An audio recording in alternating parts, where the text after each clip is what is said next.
کہ دنیا اندھی ہے, گونگی ہے, تماشائی بنی ہوئی ہے, بہری ہے, نہ ان کو دکھائی دے رہا ہے, نہ سنائی دے رہا ہے, نہ وہ کچھ بول رہے ہیں.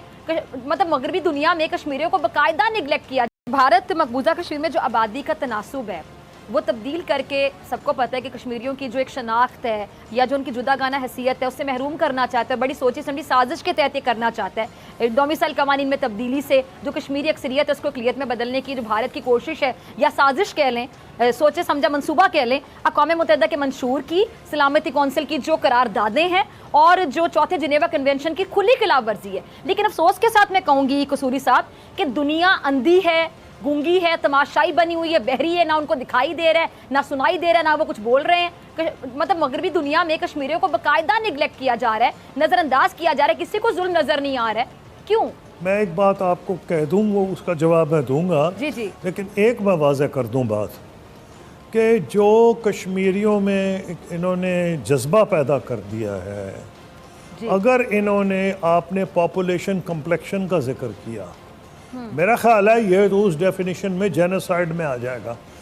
اگر آپ کسی علاقے کا کیریکٹر بدل دیں, اگر نمبر 2 اتنے سال سے وہاں گڑبڑ ہے, کیا آپ کا خیال ہے کہ بھارت یہ کر سکے گا؟ باقی چیز چھوڑے, میں کئی چیزیں بات نہیں کرنا چاہتا. یہ اگر کرے گا تو بھگتنا پڑے گا, بالکل اس کے نتائج ہوں گے. کشمیری اس کو برداشت نہیں کریں گے, اور یہ جو بدامنی ہوگی وہ موقع دیں گے داعش کو. داعش آلریڈی ساؤتھ انڈیا میں پہنچ گئی ہے کیونکہ مسلمانوں پہ ظلم ہو رہا تھا. داعش کو موقع دیں گے کہ وہ آ کے وہ جو کر سکتے ہیں, آپ کو پتہ ہی ہے جب داعش کو موقع ملے وہ کیا کرتے ہیں.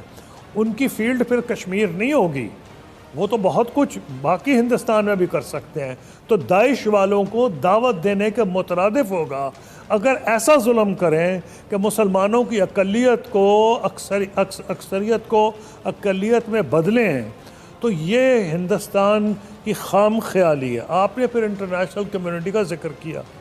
دیکھیں انٹرنیشنل کمیونٹی جو ہے اس میں کوئی دو رائے نہیں کہ وہ آج کل جس چڑیا کا نام انٹرنیشنل کمیونٹی ہے وہ اپنے مفادات کو دیکھتی ہے.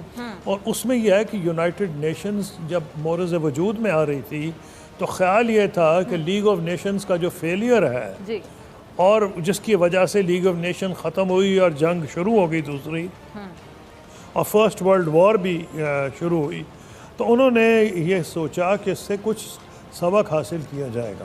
تو خیال یہ تھا کہ وہ سبق یہ ہوگا کہ جو کمیٹی آف نیشنز ہیں, یعنی کہ ممبر سٹیٹس یونائٹڈ نیشنز کی, ان کو زیادہ وقت دی جائے گی. ہوا یہ کہ جیسے ایسے اداروں میں ہوتا ہے کہ جو 5 پرماننٹ سیکیورٹی کونسل کے ممبرز ویٹو پاور والے تھے, انہوں نے ان کی حیثیت ختم کر کے جو یونائٹڈ نیشن جنرل اسمبلی کی تھی, جہاں ساری دنیا کے برابر کے ووٹ ہیں, جس میں ابھی بھی اگر کشمیر میں امریکہ زور لگا رہے تو اکثریت پڑ جائے گی. جس طرح فلسطین میں یو این جنرل اسمبلی میں اکثریت فلسطین کے حق میں آتی ہے, لیکن پاور ٹرانسفر ہو گئی ہے وہاں سے two veto wielding members. Veto کا مطلب ہی ہے کہ جو یو این کا سسٹم ہے وہ پیرالائز ہو گیا ہے. جب تک 5 ممبرز کسی چیز پہ نہ اگری کریں یونائٹڈ نیشنز حرکت میں نہیں آتی. لیکن میں بالکل کانفیڈنٹ ہوں اور کلیئر ہوں, اگر ہندوستان نے وہ حرکت کی جس کا آپ نے اشارہ کیا ہے, جس کا ہم سب کو خطرہ ہے کہ جب وہ آرٹیکل 35 کی بات کرتے ہیں ہم سب کو خطرہ ہے, اگر وہ ہوا تو یہ اتنا آسان انڈیا کے لیے نہیں ہوگا. اور اس کے کئی فیکٹرز ہیں. ہندوستان کو وہ اچھی طرح سے پہلے آگاہی ہونی چاہیے, ماضی کا تجربہ وہ جانتا ہے, اس پہ کشمیری چپ نہیں رہیں گے اور دنیا کشمیریوں کا ساتھ دے گی. ٹھیک ہے, دنیا کشمیریوں کا ساتھ دے گی. چلیں آگے چلتے ہیں قصوری صاحب. یہ جو 5 اگست 2019 کا اقدام ہے, یہ میں اپنے الفاظ دہراؤں گی, میں نے لاسٹ بھی بولا کہ جی اقوام متحدہ کی سلامتی کونسل کی عالمی قانون کی باقاعدہ خلاف ورزی ہے. اب پاکستان قصوری صاحب اپنا کردار نبھا رہا ہے, میں کہتی ہوں بہت اچھے طریقے سے نبھا رہا ہے کہ ہر عالمی فورم پر کشمیر کی آواز بن رہا ہے. ہمارے پرائم منسٹر ہر جگہ پر بات کرتے ہیں کشمیر کے حوالے سے, اور پاکستان کے علاوہ دکھ ہی ہوتا ہے کہ جو دوسرے اسلامی ممالک ہیں وہ بات نہیں کرتے ہیں. چلے کشمیر کا مسئلہ پاکستان کے ساتھ زیادہ ریلیٹڈ ہے کہ کشمیر ہماری شہر ہے، ہم کشمیر کے لیے زیادہ آواز اٹھائیں گے، باقیوں کی نسبت سمجھ آتی ہے۔ فلسطین ہے، وہاں پہ کتنا ظلم ہو رہا ہے، کیا کشمیر فلسطین ان کے مسائل پر جو تمام اسلامی ممالک ان کو یکجا ہو کر پریشر نہیں ڈالنا چاہیے؟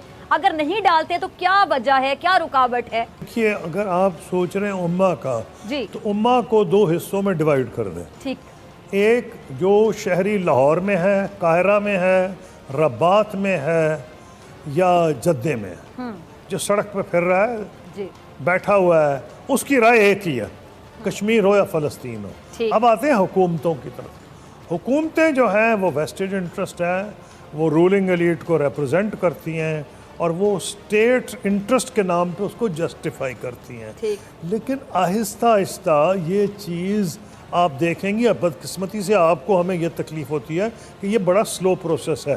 آپ دیکھیے کہ جو کشمیر پہ بھی جو آپ نے کہا کچھ ملک بولے ہیں، مثلا ملیشیا بولا ہے، ترکی بولا ہے، اور میرا خیال ہے اور بھی کچھ ملک بولے ہیں، لیکن یہ بڑے ملک ہیں، خاص طور پہ ترکی، ملیشیا، ایران بولا ہے، جو حالانکہ ایران ایک لحاظ سے بھارت اس کو کوٹ کر رہا تھا کہ پاکستان کے خلاف جو شاہ بہار میں وہ اپنا انویسٹمنٹ بھی کر رہے تھے۔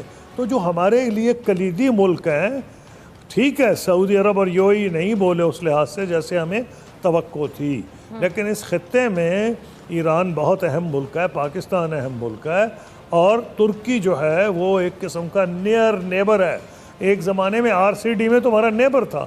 تو اس لیے یہ کہنا کہ جی وہ بولتے نہیں، آپ بات کر رہی ہیں OIC کی، یہ میں مانتا ہوں کہ جو اس قسم کے ادارے ہیں وہ مسلمانوں کی عوام یا امہ کی نمائندگی نہیں کرتے، وہ حکومتوں کی نمائندگی کرتے ہیں۔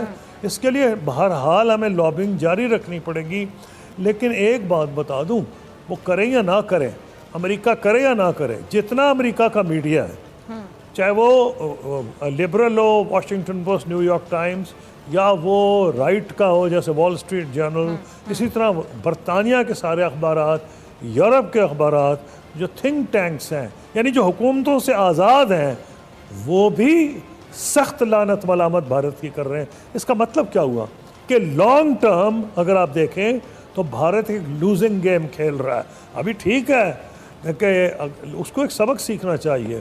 آپ کے سامنے اسکاٹ لینڈ کا مسئلہ ہے، برطانیہ نے یہ نہیں کہا کہ اگر اسکاٹ لینڈ کرے گا تو ہم اس پہ فوجیں چڑھا دیں گے۔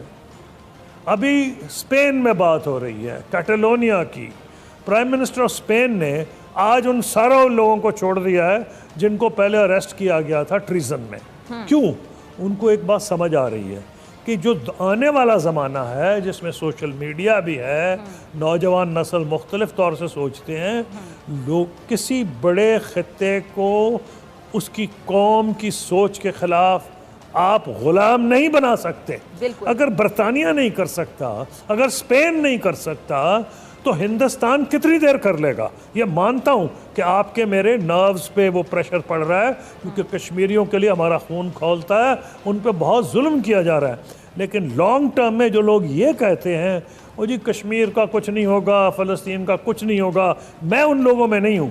جب میں ہسٹری کے اسٹوڈنٹ پہ طور پہ دیکھتا ہوں، آپ کی میری زندگی میں یہ واقعی بڑے لمبے پیریڈز ہیں، ہسٹری میں یہ اتنا بڑا پیریڈ نہیں ہے، اور اس لیے میں نہیں سمجھتا کہ فلسطین کا مسئلہ یا کشمیر کا مسئلہ ویسا ہی رہے گا جیسے آج آپ کو نظر آ رہا ہے۔ ٹھیک ہے جی۔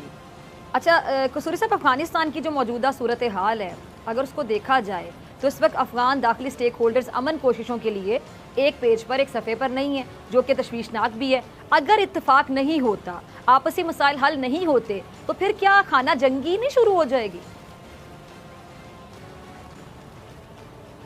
دیکھیے ہمیں کچھ سبق سیکھنا ہے پہلے تو، بعد میں ہم دیکھیں گے وہاں کیا ہوگا۔